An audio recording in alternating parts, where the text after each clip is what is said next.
Hello student, आज class 11 की biology का सेकेंड चैप्टर बायोलॉजिकल क्लासिफिकेशन के बारे में स्टार्ट किया जाएगा। उसके बारे में डिस्कस किया जाएगा।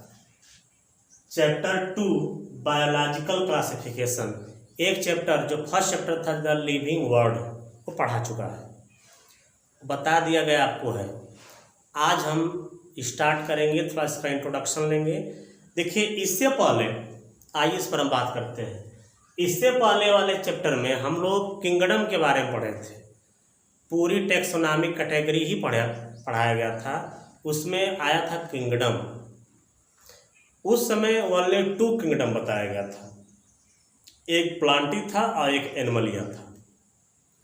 प्लांटी और एनिमलिया, जिसमें प्लांट के बारे में स्टडी किया जाए प्लांटी, जिसमें एनिमल के बारे में स्टडी किया जाए वह एनिमलिया कहा जाता था।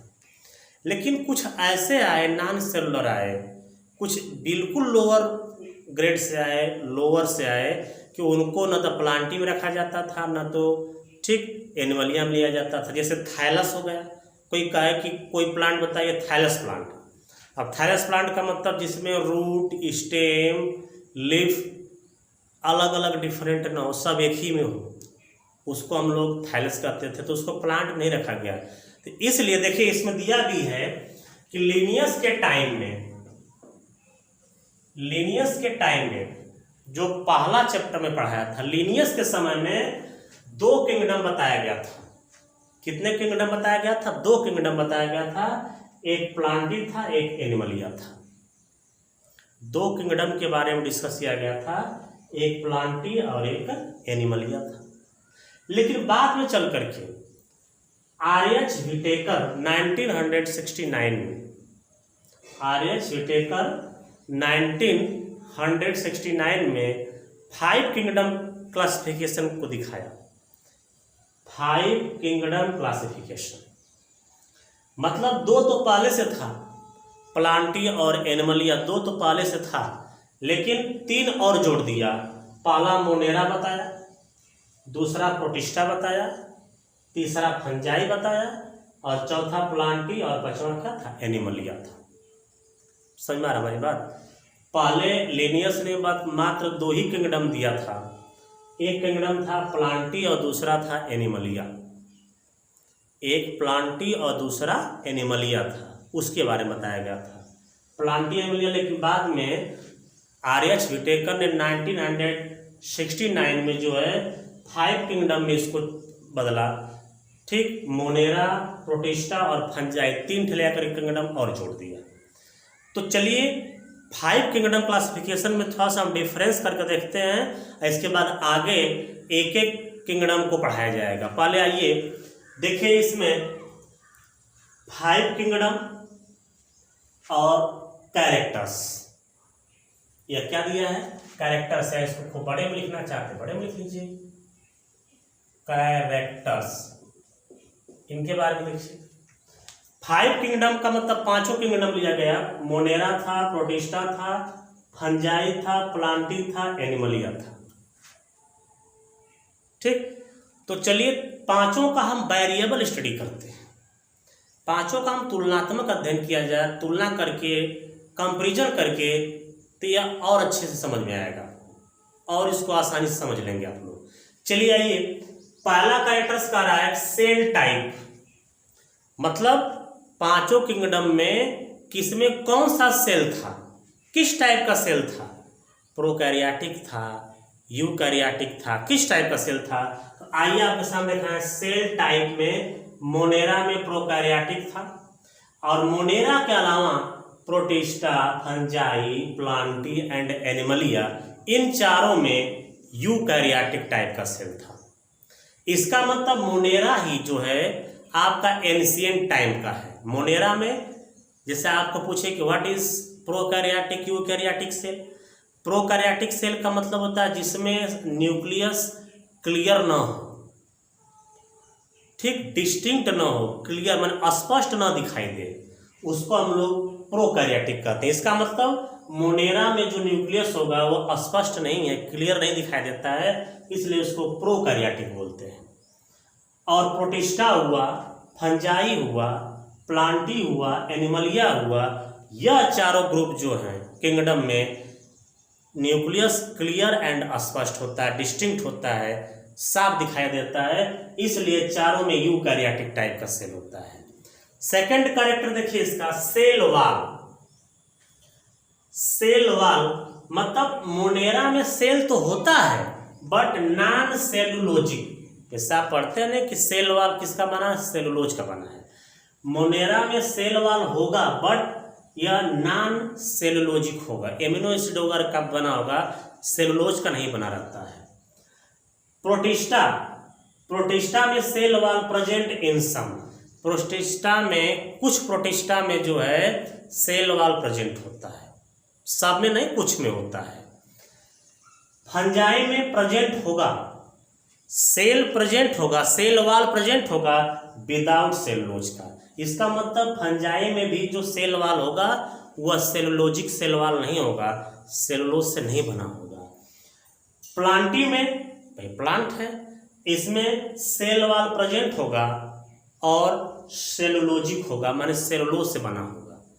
और एनिमल में आपको मालूम है कि एनिमल में सेल वॉल नहीं पाया जाता, माने यह एब्सेंट होता है। एनिमल में, एनिमलिया में सेल वॉल नहीं होता, वो एब्सेंट होता है। नेक्स्ट टॉपिक आइए, न्यूक्लियर मेम्ब्रेन।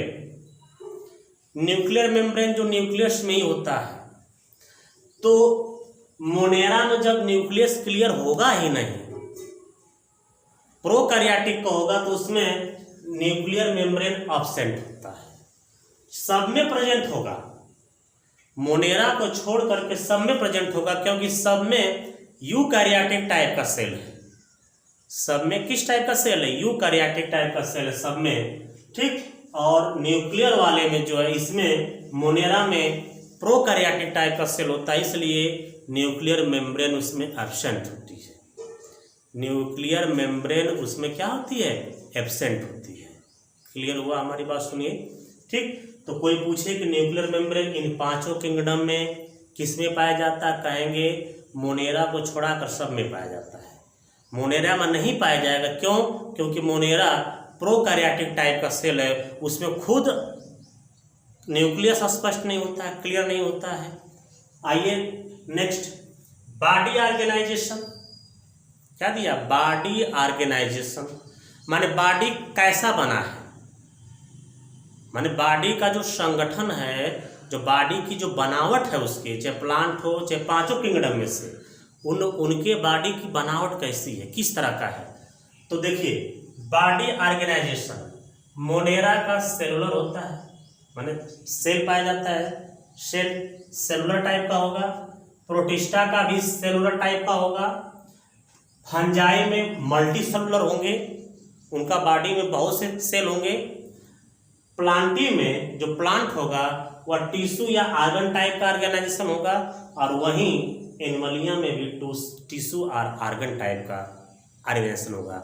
मतलब एक बार फिर समझ लीजिए, बॉडी ऑर्गेनाइजेशन, जो बॉडी ऑर्गेनाइजेशन होता है, माने बॉडी का जो किस आधार पर उसका ऑर्गेनाइज किया गया है, तो मोनेरा और प्रोटिस्टा यह दोनों सेलुलर होते हैं, इसका बॉडी ऑर्गेनाइजेशन।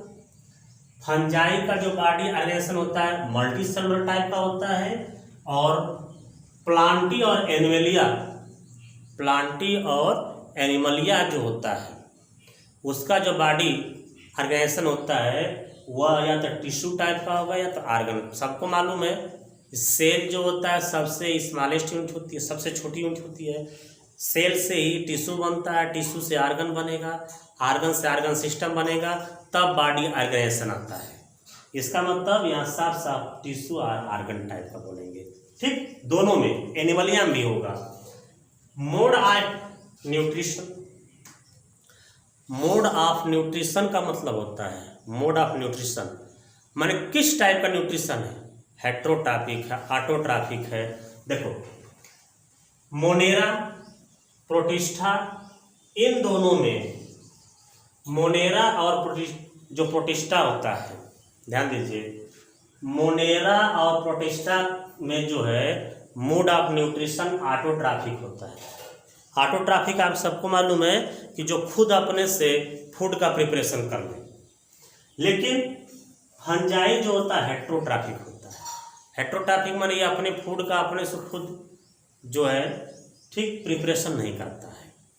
और प्लांटी सबको मालूम है ऑटोट्रॉफिक होता है, फोटोसिंथेसिस के थ्रू फूड का प्रिपरेशन करता है, माने प्लांटी ऑटोट्रॉफिक होता है। और एनिमलिया भाई हेट्रोट्रॉफिक है। एनिमलिया जो एनिमल होते हैं वो दूसरे पर अपने भोजन के लिए किसी दूसरे पर डिपेंड रहते हैं। तो वही चीज़ दिया है यहाँ पर, mode of nutrition. Mode of nutrition, Monera autotrophic, protista autotrophic होता है, फंजाई हेट्रोट्रॉफिक, प्लांटी ऑटोट्रॉफिक और एनिमलिया जो होता है हेट्रोट्रॉफिक। तो हेट्रो और ऑटो में समझ में आ गया। ऑटोट्रॉफिक का मतलब होता है कि जो अपना फूड खुद अपने प्रिपेयर कर लेते हैं वह ऑटोट्रॉफिक, और जो अपना फूड खुद प्रिपेयर नहीं कर पाते हैं, अपने फूड के लिए किसी दूसरे पर डिपेंड रहते हैं, उसको हम लोग हेट्रोट्रॉफिक बोलते हैं। तो क्लियर हो गया। 5 किंगडम, पांचों किंगडम का जो है मैं कंपैरिजन करके स्टडी करा दिया, आपको बता दिया। ठीक, लिनियस ने 2 दिया था, आर.एच. व्हिटेकर ने उसी को 5 में चेंज किया, 3 और जोड़ दिया, और इन पांचों का मैंने आपको ठीक कंपैरिजन करके आपको बता दिया, पढ़ा दिया। ठीक, हमें विश्वास है आपको समझ में आया होगा।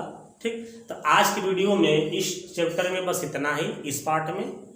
नेक्स्ट वीडियो में, अब सुनिए, नेक्स्ट वीडियो में चलेंगे तो पहले जैसे मान लीजिए हम पढ़ाएंगे मोनेरा, मोनेरा में क्या क्या आता है वो पढ़ाएंगे, फिर प्रोटिस्टा, माने ऐसे सबको पढ़ाना है। 5 किंगडम, पांचों किंगडम को ही हमको पढ़ाना है। ठीक, उनको तोड़ तोड़ करके कौन कौन सा पार्ट है। तो आज के लिए इतना ही। यदि ये मेरा वीडियो अच्छा लगा होगा इसको आप शेयर एंड लाइक कीजिएगा और हमारे चैनल को सब्सक्राइब कीजिएगा। Okay, thanks.